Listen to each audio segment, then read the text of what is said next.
بسم اللہ الرحمن الرحیم۔ السلام علیکم۔ انفو ٹی وی میں خوش آمدید۔ آج 11 اپریل 2022 روز سوموار سعودی عرب کی شام کی اہم ترین خبروں کے ساتھ میں ہوں وسیم۔ اگر آپ بھی سعودی عرب کے غیر ملکی ہیں اور آپ نے ابھی تک انفو ٹی وی چینل کو سبسکرائب نہیں کیا تو کر لیں۔ ہم لاتے ہیں سعودی عرب بھر سے ریلیٹڈ تمام اتھینٹک خبریں۔ آج شام کے نیوز بلیٹن میں بھی نئی خبریں لے کر آپ کی خدمت میں حاضر ہوئے ہیں، تو ویڈیو کو مکمل دیکھیے گا۔ شروع کرتے ہیں آج شام کی پہلی خبر کے ساتھ۔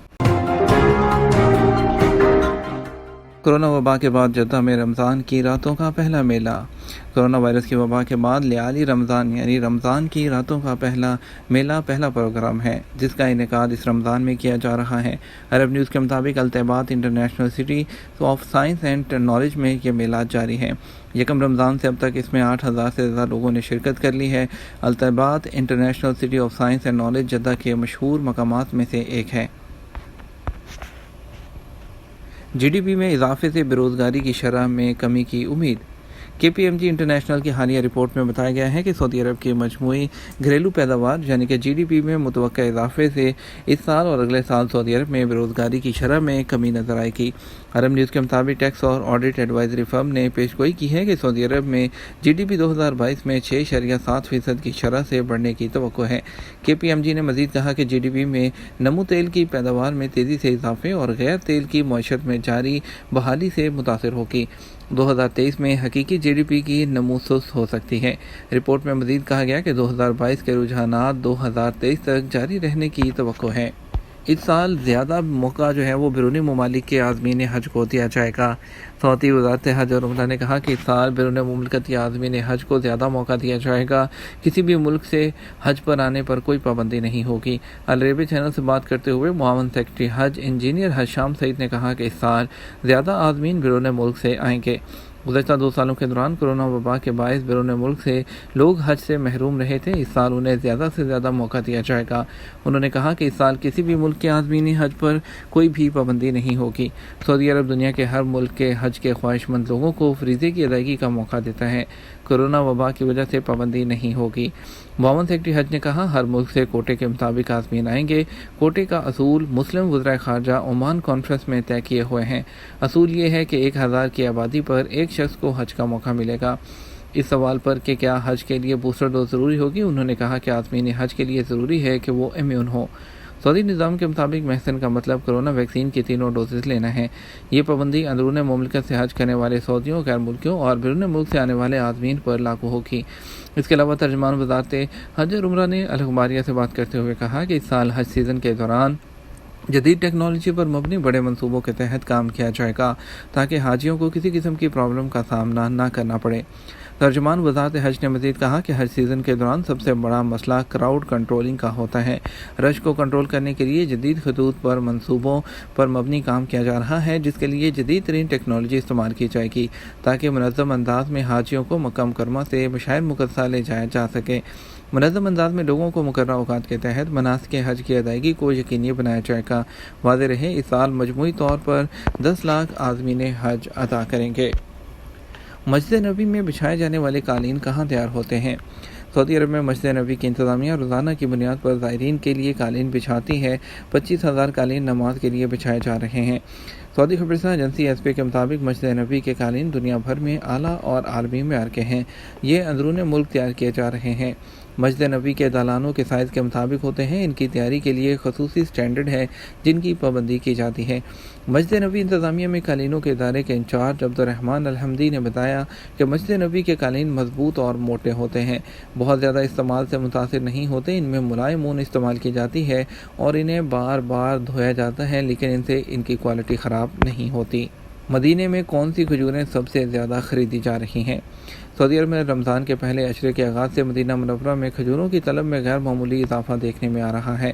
سب سے زیادہ طلب عجوہ کی ہے، جبکہ دوسرے نمبر پر سکری کھجور خریداروں کی ترجیح میں شامل ہے۔ سبق نیوز کے مطابق ماہ رمضان میں کھجور سب سے زیادہ استعمال کی جاتی ہے۔ روزہ دار کھجور سے روزہ کھولنے کو ترجیح دیتے ہیں۔ اس حوالے سے کھجور مارکیٹ سے منسلک لوگوں کا کہنا ہے کہ رمضان کی آمد کے ساتھ ہی کھجوروں کی ڈیمانڈ میں اضافہ ہوا۔ مدینہ منورہ کی کھجور منڈی میں کئی قسم کی کھجوریں موجود ہیں، جس میں مدینہ منورہ کی خاص کھجور عجوہ سر فہرست ہے۔ رمضان میں عام طور پر رطب افطاری کے لیے مرغوب تصور کی جاتی ہے۔ رطب کی مختلف قسمیں ہیں جن میں سب سے اعلیٰ کوالٹی کی رطب روٹانا ہوتی ہے۔ یہ آدھی کچی اور آدھی پکی ہوتی ہے جسے درختوں سے اس وقت اتار کر کولڈ اسٹوریج میں محفوظ کر لیا جاتا ہے جب یہ پوری طرح پکی نہیں ہوتی ہیں۔ اقامہ ایکسپائر ہے، تنازل ہو سکتا ہے یا نہیں؟ سعودی عرب میں ملازمت کے قوانین میں تبدیلیاں کی گئی ہیں جن کا نفاذ پچھلے سال ہو چکا ہے۔ نئے قانون کے تحت ورک ایگریمنٹ یعنی جاب کا ایگریمنٹ آپ کا جو اہم ہے، جس کی روح سے آپ کو یہ اختیار ہے کہ آپ کسی دوسری جگہ بھی کام کر سکتے ہیں، اس کے لیے نئے کفیل کی نئی کمپنی کی ڈیمانڈ ہونا ضروری ہے۔ آپ کو بتاتے چلیں کہ کچھ سوالات موصول ہوئے ہیں۔ شرافت خان کا کہنا ہے کہ کفیل نے میرا خروج لگا دیا لیکن مجھے پتہ ہی نہیں میں کیا کروں۔ اقامے کی تجدید کے لیے 10,750 ریال ادا کیے ہیں جبکہ ابھی اقامہ کی مدت میں 5 مہینے باقی ہیں۔ جوازات کے قانون کے مطابق خروج نہائی لگائے جانے کے بعد 60 دن کی مدت ہوتی ہے۔ مدت ختم ہونے سے پہلے یا تو واپس جانا ہوتا ہے یا آپ کو خروج کینسل کرانا ہوتا ہے۔ آپ نے کہا اقامے میں 5 ماہ باقی ہیں اور کفیل نے خروج لگا دیا، آپ کو پتہ بھی نہیں۔ اگر آپ موجودہ کفیل کے ویزے پر ہی سعودی عرب آئے تھے تو اس کا یہ حق ہے کہ کام ختم ہونے کے بعد یا تو آپ کو تنازل دے یا خروج دے۔ اگر آپ سعودی عرب سے جانا نہیں چاہتے تو کفیل سے کہہ کر خروج نہائی کینسل کرا لیں۔ جیسا کہ آپ نے کہا کفیل کے علم میں لائے بغیر خروج نہائی لگا دیا اس نے، تو ظاہر ہے کہ وہ آپ کو مزید نہیں رکھنا چاہتا، اس لیے آپ ان سے بات کریں اور خروج نہائی کینسل کرانے کے بعد دوسری جگہ ڈیمانڈ دیکھ کر تنازل کرا لیں۔ سعید پوچھتے ہیں میرا اقامہ ایکسپائر ہو چکا ہے، میں نقل کفالہ کرانا چاہتا ہوں، معلوم یہ کرنا ہے کفیل نے مکتوب الامر اور میڈیکل انشورنس کی فیس جمع کرا دی ہے مگر اقامہ تجدید نہیں کیا، میں اس صورت میں نقل کفالہ کرا سکتا ہوں یا نہیں؟ اگر آپ کے کفیل نے لیبر آفس اور میڈیکل انشورنس کی فیس جمع کرا دی ہے تو ان سے کہہ کر اقامہ کی فیس بھی جمع کرا لیں، اس کے ساتھ ہی تنازل کی کارروائی شروع کر دیں۔ جس وقت تنازل ہوگا اس وقت ہی ساتھ ہی اقامہ کی تجدید بھی ہو سکتی ہے، کیونکہ لیبر آفس اور انشورنس کا پریمیم پے ہو چکا ہے، اس لیے آپ کو تنازل کرانے میں کسی قسم کی دقت کا سامنا نہیں ہوگا۔ لیاقت حسین پوچھتے ہیں میرا اقامہ ختم ہوئے 2 سال ہو چکے ہیں، اب واپسی کیسے ہوگی؟ سعودی عرب میں اقامہ وہ آپ کا ڈاکومنٹ ہے جو آپ کو یہاں رہنے کے لیے قانونی ثابت کرتا ہے۔ اقامہ کی تجدید ہر سال کرانا لازمی ہوتا ہے، پہلی بار 500، دوسری بار 1000 اور تیسری بار ڈیپورٹ کر دیا جاتا ہے۔ جہاں تک خروج نہائی کی بات ہے تو خروج نہائی کے لیے آپ کے پاس ویلڈ جو اقامہ ہونا ضروری ہے، کیونکہ ویلڈ اقامہ کے بغیر نہ تو آپ کا ایگزٹ لگ سکتا ہے نہ ہی آپ کی چھٹی لگ سکتی ہے، اور یاد رکھیں قانون کے مطابق اقامہ ہر سال تجدید کرانا آپ کی اسپانسر کی ذمہ داری ہے۔ اگر آپ کے ادارے کی جانب سے تاخیر ہوئی ہے تو اس کی کمپلین آپ کر سکتے ہیں لیبر کورٹ میں۔ اگر آپ چاہیں تو آپ کونسلیٹ میں شعبہ ویلفیئر ہوتا ہے وہاں پر رجوع کر سکتے ہیں۔ اگر کوئی کفیل اپنے کارکن کو اس کے جو حقوق ہے وہ نہیں دیتا یا اقامہ کی تجدید میں تاخیر کرتا ہے تو لیبر آفس میں اس حوالے سے درخواست دی جا سکتی ہے۔